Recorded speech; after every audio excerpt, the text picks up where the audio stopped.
eu digo, se você é colocado para trabalhar, alguém chega para você e fala assim: ô Ricardo, capina essa roça aí para mim.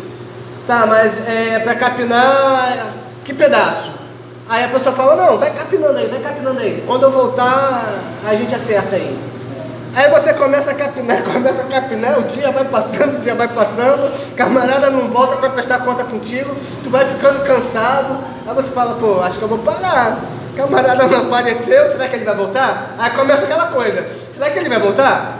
Será que ele vai me pagar por esse serviço todo que eu fiz? Pô, já fiz um pedação, falta agora um pedacinho pequenininho. Aí quando falta um pedacinho pequenininho, você para.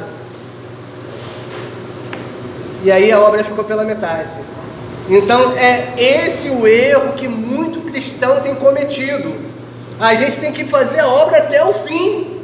Não importa quando esse Senhor vai voltar, mas Ele vai voltar e vai querer que aquela parte toda esteja capinada.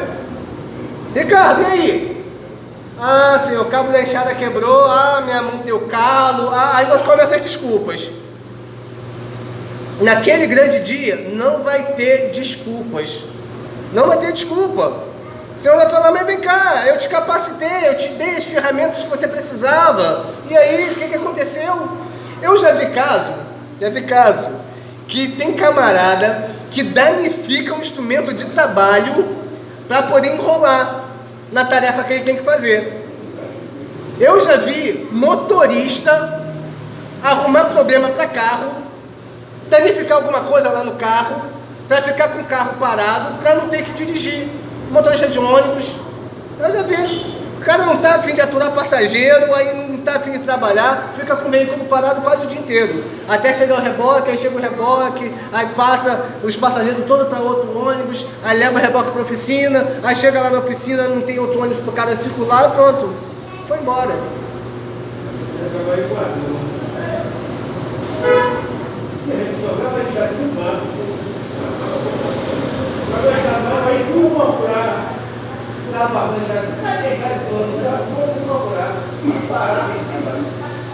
É interessante isso, que naquele grande dia vai ter muita ferramenta espalhada pelo mato. Pois é, então tem gente que não quer trabalhar, e aí desperdiça o talento. Deus deu o talento, ele está aí, deixando o talento de lado, jogando pelo mato. Não é assim que Deus quer. A gente vai ter que prestar conta.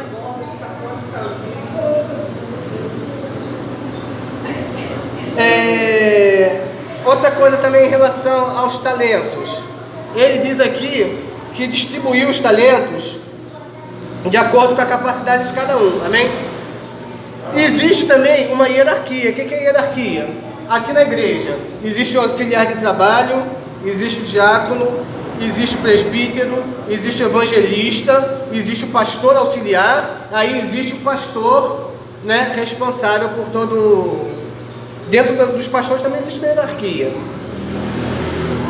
Aí você acha que Deus vai dar uma capacidade maior para o diácono do que para o pastor? Ele vai dar mais talento para o diácono do que para o pastor? Responde aí, André. Claro que não, gente. Claro que não. Você já viu no poste mijar no cachorro? Claro que não. É o cachorro que mija no poste. Então não pode ter determinadas coisas que não tem como se inverter. Se é uma hierarquia, se você está acima, você está acima porque houve uma capacitação maior. Deus te capacitou mais para poder liderar sobre aqueles. Depois que você começa a ficar experiente, aí você vai subindo um degrau. Mas você nunca começa uma construção pela laje. Você começa uma construção pelo alicerce. Alguém já viu uma construção começar pela laje? Não tem como. Ela tem que ter sustentação, tem que ter fundamento. Então, assim também é dentro da casa de Deus. Deus ele vai dar mais talento para quem? Para aqueles que estão lá em cima. Aqueles que estão lá embaixo, um erro que a gente comete muitas vezes é um obreiro, um membro comum qualquer, querer dizer que o pastor está errado, que o dirigente está errado, que Bertão está errado. Deus revela primeiro lá, para de lá passar para cá. Aí tem membro que acha que Deus falou comigo, mas não falou com o pastor. Deus vai falar primeiro com o pastor, gente.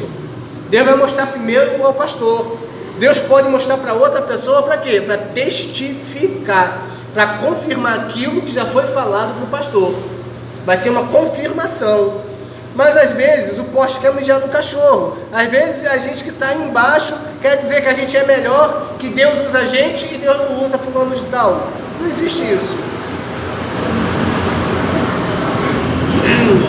E a qualquer que muito for dado, muito se lhe pedirá. E ao que muito se confiou, muito mais se lhe pedirá. Então, quanto maior a responsabilidade, maior é a cobrança. Muito maior é a responsabilidade, muito maior vai ser a cobrança daqueles que têm recebido uma responsabilidade maior dentro da casa de Deus. Se você vê um irmão teu pecar, você vai se escandalizar, mas não ao ponto de você se desviar. Agora, se você vê um pastor pecar, você pode se desviar. Você pode se escandalizar e falar, poxa, pastor fazendo isso? Se pastor faz isso, eu não acredito mais no evangelho, não acredito mais. E ai daqueles que fizer escandalizar um pequenino. Vocês conseguem entender isso?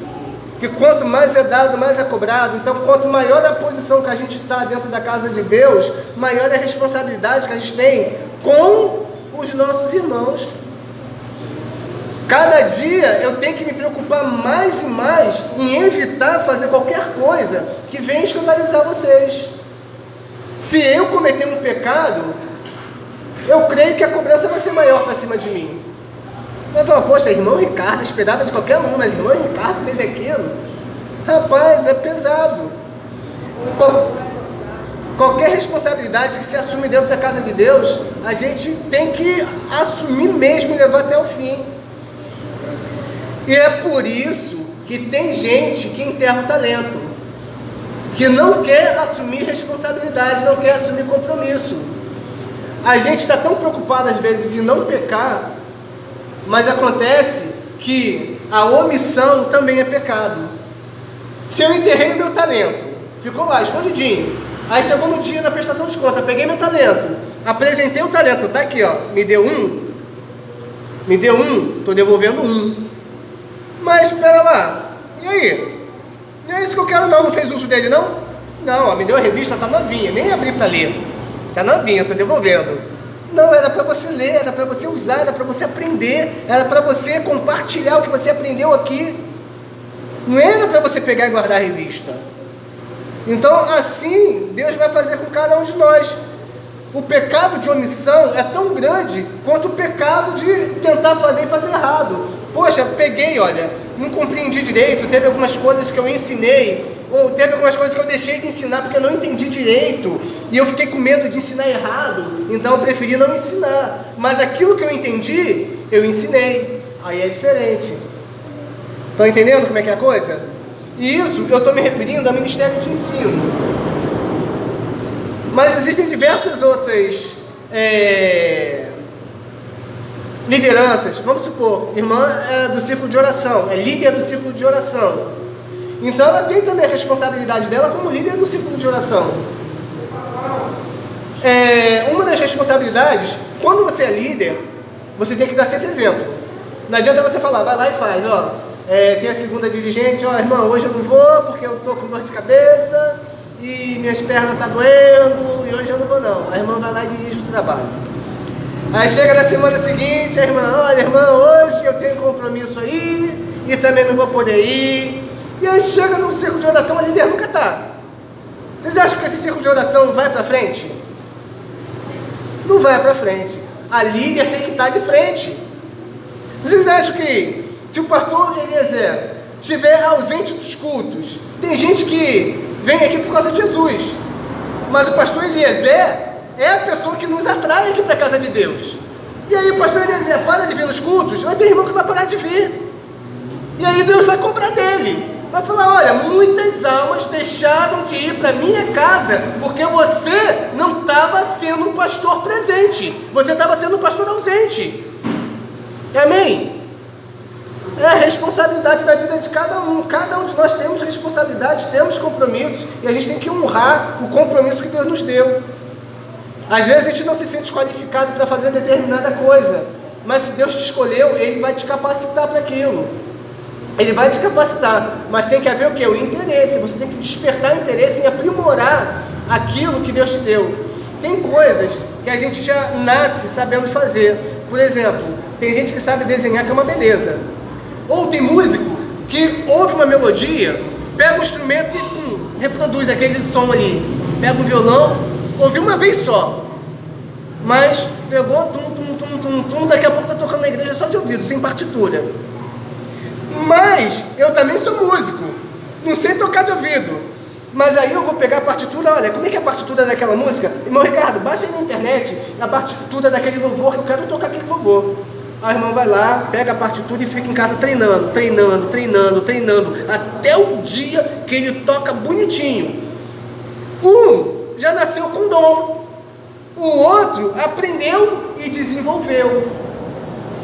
Então, tem dons que a gente já vem com ele, tem dons que Deus vai requerer que a gente venha aprimorar esse dom. Você vai ter que desenvolver. Não acha que já nasci sabendo fazer isso, já nasceu sabendo fazer, amém. Mas acontece que tem coisa que você tem que desenvolver, tem que aprimorar, tem que buscar. Tem coisa que a gente tem que aprender, como é que se faz, como é que funciona. Até dom de profecia. A profecia, Deus te usa em profecia. Mas às vezes a pessoa fica assim, poxa, foi Deus mesmo falando comigo? Será que não foi? E agora? Eu estou com medo de entregar a profecia para aquele irmão, para aquela irmã, e não ser de Deus. Ou sonhei. Poxa, sonhei com determinado irmão, e o irmão estava fazendo determinada coisa. E agora? Eu conto o sonho para o irmão? Não conto o sonho para o irmão? Será que o irmão vai se ofender se eu contar? Se não vai se ofender?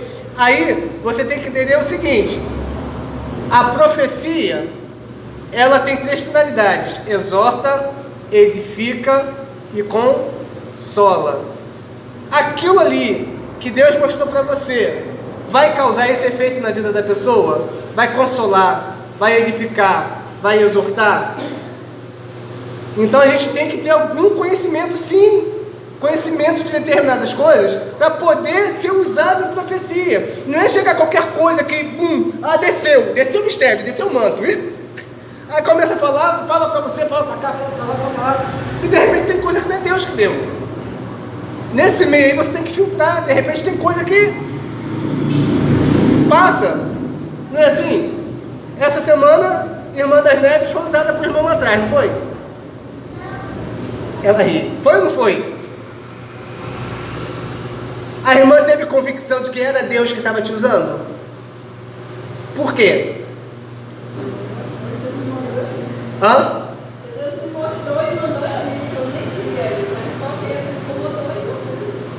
Entende? E aí qual foi a reação do irmão? Ele estava precisando ouvir aquilo, não estava? Ele estava precisando ouvir aquilo. Entende? Então é assim que as coisas funcionam. Mas profecia não é coisa para se entregar de qualquer maneira, não. Desceu um pacote aqui, eu vou entregar.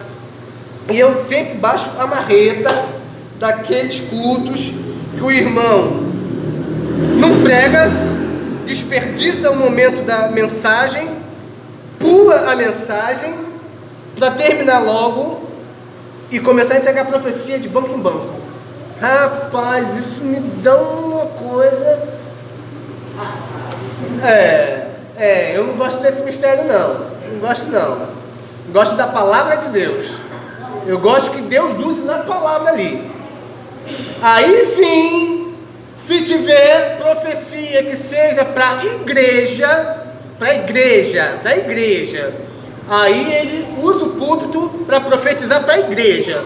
Agora, se é só para a irmã das Neves, se é só para a irmã Joana, se é só para o irmão Antônio, irmão, terminou a mensagem?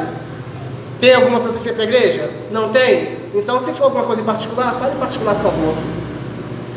É aquela coisa de usar o dom, usar o talento para se exaltar, para fazer propaganda de si. Quem tem que ser edificado, quem tem que ser glorificado é Deus. Ah não, rapaz, o cara é vaso, e dá a profecia e entrega um por um. Mas vem cá, o que Deus está falando para você, de repente não compete a mim saber. Não compete a mim saber. É um particular de Deus contigo. E aí fala para todo mundo saber o que você está passando, fala para todo mundo saber o que você está passando. É aquele mesmo caso, que a irmã pediu para orar por uma causa na vida dela, aí eu dobro o meu joelho aqui, a igreja é cheia. Senhor, visita agora a irmã fulana, que o marido dela está saindo com outra. Senhor, corta esse laço, tira essa Isabel da vida dele. Rapaz, que oração é essa? Vocês estão entendendo o mistério agora? Então não é bem assim que as coisas funcionam, gente. Tem que ter sabedoria. Tem que ter sabedoria. E já houve vários casos, não digo que tenha sido isso, mas vários casos, coisas que a gente fica sabendo na igreja por causa da oração que outros fazem em voz alta. Uma coisa é o clamor. Uma coisa é o clamor. Quando é clamor, a igreja toda levanta a voz. Mas tem oração que nem o diabo pode saber. Tem oração que você ora em espírito. É só você e Deus. Agora tem outras coisas que você ora em voz alta que o diabo precisa saber mesmo. Que você está ali confiante em Deus. Então, quando a gente tem que aprender tudo, todos os dons, como é que a gente usa, como é que a gente trabalha na oração, como é que a gente trabalha no louvor também. Tem louvor que você levanta a igreja, tem louvor que você deixa a igreja caída. Tem louvor que a pessoa está precisando ouvir aquela palavra de consolo, tal, um consolo. Agora tem culto que você coloca um louvor ali que você esfria a igreja toda. Aí quando o pregador chega para pregar a igreja está toda caída. Sabia? São dons que tem que saber ser usados. E tem gente que não tem essa sabedoria, não tem esse discernimento de fazer o uso do dom. Ah, irmão, está com uma oportunidade agora, você vai louvar para recolher os dízimos e ofertas. Você já sabe que depois que vai recolher dízimos e ofertas, o que acontece? Entra na palavra. Vai entrar na palavra. Então, qual vai ser o louvor que eu vou louvar antes de entrar a palavra? Eu tenho que cantar um louvor para avivar a igreja, para preparar o coração da igreja. Aí eu canto aquele louvor que deixa todo mundo triste. Viúva sem nada, viúva sem nada. Aí pronto, quando o pregador chega para pregar, a igreja está fria. Amém, igreja?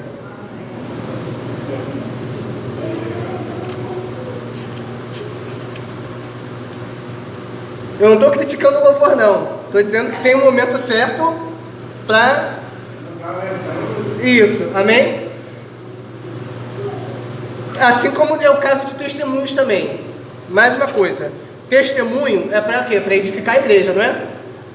É compartilhar uma experiência que eu tive, uma experiência a qual eu saí vitorioso, e outras pessoas que passarem ou estiverem passando por aquela situação que eu passei, quando ouvirem aquela experiência que eu tive, elas vão, ó.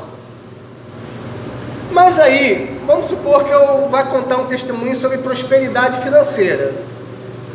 Eu chego para falar uma prosperidade financeira, mas a igreja, de repente, não é o momento de eu contar sobre prosperidade financeira, que a igreja, a maioria das pessoas estão passando por uma situação que não vai ser o momento que aquela palavra vai levantar a igreja. A igreja vai falar assim, poxa, o irmão está se exaltando, está querendo pisar na gente. Olha lá, tá vendo? Está dizendo que ele agora é rico, e só tem pé pelado aqui na igreja. Então tem testemunho que, se não for bem colocado, não for colocado no momento certo, ao invés de você trazer edificação para a igreja, você vai abater os irmãos, vai entristecer os irmãos. Amém? Alguém quer falar alguma coisa? Acrescentar? Criticar? Vamos encerrar então, porque já são quase 10h30. Eles negociaram e não descansaram enquanto não dobraram o que tinha recebido.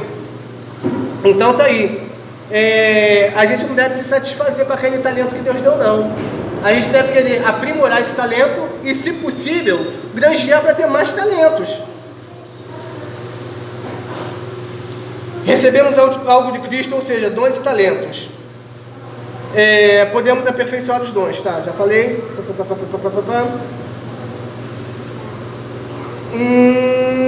Para que fins está sendo usado? E a divisão dos recursos. Divisão de uso dos talentos. Já falei também. Vou encerrar por aqui a lição. Resumindo, uma vez que Jesus não estabeleceu uma data para sua volta, ele pode vir a qualquer momento. Todavia, sempre há tempo suficiente antes que Cristo venha, para que os que forem servos bons e fiéis dupliquem os talentos que o Senhor lhes confiou. Amém? Então, que a gente possa saber qual é o talento que a gente tem, como é que a gente tem feito uso desse talento que Deus nos deu, que a gente possa aperfeiçoar esse talento que a gente recebeu, que a gente possa multiplicar os talentos que a gente deu, e um dia a gente vai prestar conta desses dons e talentos que a gente tem. Então, que a gente venha fazer uso deles em prol da obra de Deus, para ganhar almas para o reino e para a manutenção da obra de Deus. Amém?